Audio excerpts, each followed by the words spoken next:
जय हिंद दोस्तों, कैसे हो आप सभी। उम्मीद करूंगा कि आप सभी बहुत ही बढ़िया होंगे, शानदार होंगे और जबरदस्त होंगे। तो साथियों, आज के इस वीडियो में हम बात करने वाले हैं आरआरबी एनटीपीसी सीबीटी 1 2026, जिसका आपने एग्जाम दिया था।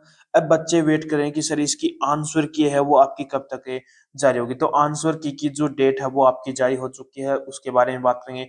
हार्ड शिफ्ट में आपको कितने मार्क्स तक का यहाँ पर नॉर्मलाइजेशन में फायदा देखने को मिलने वाला है, इसके बारे में हम बात करेंगे। ऑल कैंडिडेट का महासर्वे का जो डाटा है वो आपका जारी हो चुका है। जोन वाइज हम यहाँ पर कट ऑफ की यहाँ पर बातें करने वाले हैं। कट ऑफ है वो सिर्फ आपको इतनी ही यहाँ पर देखने को मिलने वाली है। तो पूरी डिटेल से इस वीडियो के अंदर हम बातें करने वाले हैं, तो वीडियो में लास्ट तक जरूर बने रहना। जो कैंडिडेट वीडियो में नए जुड़े हैं वो एक बार चैनल को सब्सक्राइब जरूर कर लेना, जिन्हें जितनी भी भर्तियों की अपडेट है वो सबसे पहले आपको हमारे चैनल पर मिलती रहे। तो सबसे पहले मैं यहाँ पर बात करूँ कि जो आपका एग्जाम है वो कब कंडक्ट कराया गया था। तो वो एग्जाम है वो आपका 16 मार्च से 27 मार्च के बीच में आपका एग्जाम है वो कंडक्ट करवाया गया था, जिसकी आपकी आंसर की है वो आपकी कब तक जारी होगी। तो आपको पता है कि जैसे ही आपका जो एग्जाम है वो कंप्लीट होता है, उसके एक सप्ताह के बाद में आपकी जो आंसर की है वो जारी कर दी जाती है। अब 27 मार्च को आपकी एग्जाम कंप्लीट हुए थे, तो लगभग लगभग चांस है कि 5 अप्रैल से पहले पहले आपके आंसर की है वो जारी कर दी जाएगी। ठीक है। उसके बाद में मैं यहाँ पर बात करूँ कि टोटल आपकी पोस्ट कितने हैं। तो टोटल जो पोस्ट है वो 5,810 यहाँ पर पोस्ट है, जिनको अलग अलग आपकी पोस्टों वाइज यहाँ पर बांटा गया है। जिसमें बात करूँ यहाँ पर, तो सबसे पहले मालगाड़ी प्रबंधन की पोस्ट है वो 3,416 पोस्ट है। जूनियर अकाउंट असिस्टेंट कम टाइपिस्ट की जो पोस्ट है वो 921 पोस्ट है। वरिष्ठ क्लर्क सह टाइपिस्ट की वो 638 पोस्ट है। स्टेशन मास्टर की जो 615 वैकेंसी है।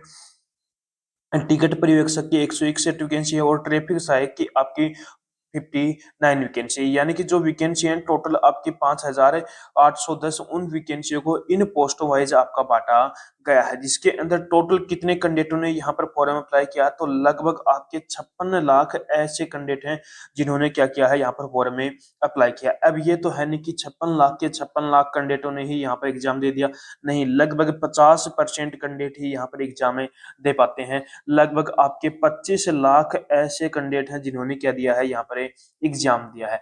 अब ये भी तो नहीं है कि 25 लाख के 25 लाख कैंडिडेट ही यहाँ पर इस भर्ती को लेकर सीरियस होंगे, नहीं। लगभग आपको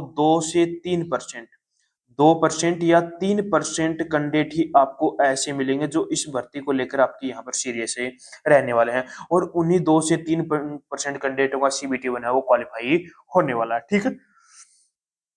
उसके बाद में मैं यहाँ पर बात करूँ कि एग्जाम का जो लेवल है वो आपका क्या रहा है। तो आपको पता है कि एग्जाम का जो लेवल है वो किस पर डिपेंड करता है, कैंडिडेट पर डिपेंड करता है। जिस कैंडिडेट की अच्छी खासी तैयारी है उसको पेपर आसान लगता है, जिसकी तैयारी कम हो उसको पेपर क्या लगता है, आपका हार्ड लगता है। तो एग्जाम का जो लेवल है वो कैंडिडेट पर ही आपका डिपेंड करता है। जनरल अवेयरनेस की बात करूँ तो जनरल अवेयरनेस का जो पार्ट है वो आपका हार्ड देखने को मिला है।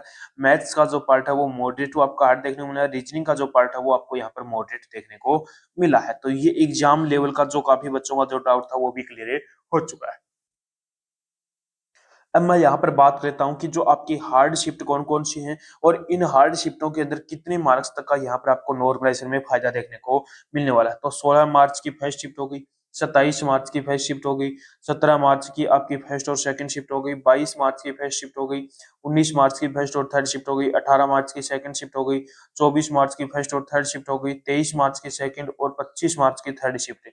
ये शिफ्ट क्या है, आपकी हार्ड शिफ्ट है। यदि इन शिफ्टों के अंदर जिस भी कैंडिडेट ने एग्जाम दिया है तो उस कैंडिडेट को मिनिमम आपको 12 मार्क्स और मैक्सिमम आपको 16 मार्क्स तक का यहाँ पर नॉर्मलाइजेशन में फायदा देखने को मिलने वाला। कोई शिफ्ट में आपको 12 मार्क्स तक का नॉर्मलाइजेशन देखने को मिलेगा, कोई शिफ्ट में 14 और कोई शिफ्ट में आपको 16 मार्क्स तक का यहाँ पर नॉर्मलाइजेशन में फायदा देखने को मिलने वाला है।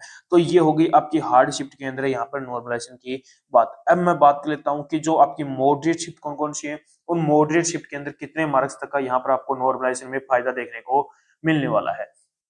तो सबसे पहले यदि मैं मॉडरेट शिफ्ट की बात करूं तो मॉडरेट शिफ्ट के अंदर 16 मार्च की सेकंड और थर्ड शिफ्ट हो गई, 23 मार्च की फर्स्ट और थर्ड शिफ्ट हो गई, आपकी 17 मार्च की थर्ड शिफ्ट हो गई, 24 मार्च की सेकंड शिफ्ट हो गई, 18 मार्च की फर्स्ट और थर्ड शिफ्ट हो गई, 25 मार्च की फर्स्ट और सेकंड शिफ्ट हो गई, 19 मार्च की सेकंड शिफ्ट हो गई, 27 मार्च की सेकंड और थर्ड शिफ्ट हो गई, 22 मार्च की सेकंड और थर्ड शिफ्ट हो गई। ये शिफ्ट क्या है आपकी मॉडरेट शिफ्ट है। यदि इन शिफ्टों के अंदर जिस भी कैंडिडेट ने एग्जाम दिया है तो उस कैंडिडेट को मिनिमम यहाँ पर 6 मार्क्स और मैक्सिमम आपको यहाँ पर 10 मार्क्स तक का यहाँ पर नॉर्मलाइजेशन में फायदा देखने को मिलने वाला है। किसी शिफ्ट में 6 मार्क्स, किसी शिफ्ट में 8, किसी शिफ्ट में 9, किसी शिफ्ट में 10 मार्क्स तक का यहाँ पर आपको नॉर्मलाइजेशन में फायदा देखने को मिलने वाला है। तो ये हो गई आपकी मॉडरेट शिफ्ट। इन शिफ्टों के अंदर इतने मार्क्स तक का यहाँ पर आपको नॉर्मलाइजेशन में फायदा देखने को मिलेगा। ठीक है, उसके बाद में मैं यहाँ पर बात कर लेता हूँ कट ऑफ की।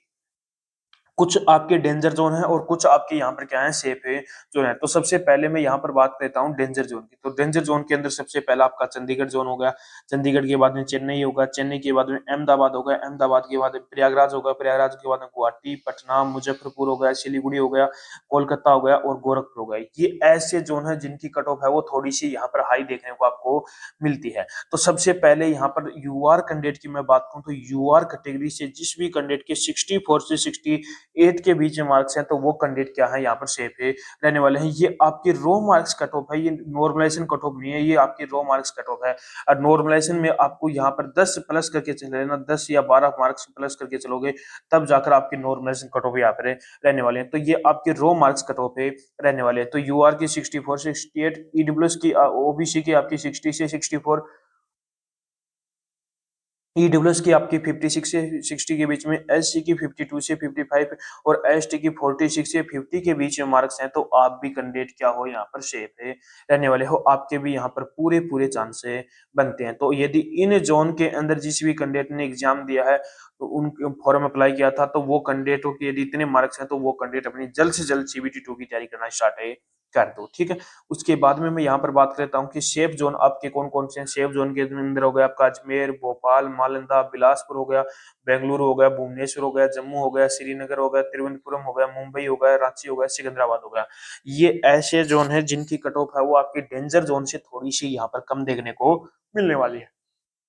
तो सबसे पहले यहाँ पर यूआर कैंडिडेट की बात करूँ तो ये भी आपके रो मार्क्स यहाँ पर कट ऑफ है। तो यूआर कैटेगरी की बात करूँ तो जिस भी कैंडिडेट की 56 से 60 के बीच में मार्क्स हैं तो वो कैंडिडेट भी क्या है, यहाँ पर सेफ है रहने वाला है। ओबीसी की बात करूँ तो ओबीसी के अंदर जिस भी कैंडिडेट की 52 से 55 के बीच में मार्क्स हैं तो आप भी कैंडिडेट क्या हो, यहाँ पर सेफ है रहने वाले है। ईडब्ल्यूएस कैटेगरी की बात करूँ तो ईडब्ल्यूएस के अंदर जिस भी कैंडिडेट के 49 से 52 के बीच में मार्क्स हैं तो आप भी कैंडिडेट क्या हो, यहाँ पर सेफ है रहने वाले हो। एससी कैटेगरी की बात करूँ तो जिस भी कैंडिडेट के 44 से 48 के बीच में मार्क्स हैं तो वो कैंडिडेट भी क्या है, यहाँ पर सेफ है रहने वाला है। एसटी कैटेगरी की बात करूं तो एसटी कैटेगरी के अंदर जिस भी कैंडिडेट के 40 से 43 के बीच में मार्क्स हैं तो आप भी कैंडिडेट क्या हो, यहाँ पर सेफ है रहने वाला है। यदि आपके इतने मार्क्स बन रहे हैं तो आप कैंडिडेट अपनी जल्द से जल्द सीबीटी 2 की तैयारी करना स्टार्ट कर दो। तो मैंने आपको यहाँ पर पूरी डिटेल यहाँ पर बता दी है। यदि अभी भी कोई भी बच्चे का कोई भी डाउट हो तो वो एक बार कमेंट बॉक्स में कमेंट करके जरूर बताना, और एक बार कमेंट बॉक्स में कमेंट करके जरूर बताना कि आपने कौन सी आपकी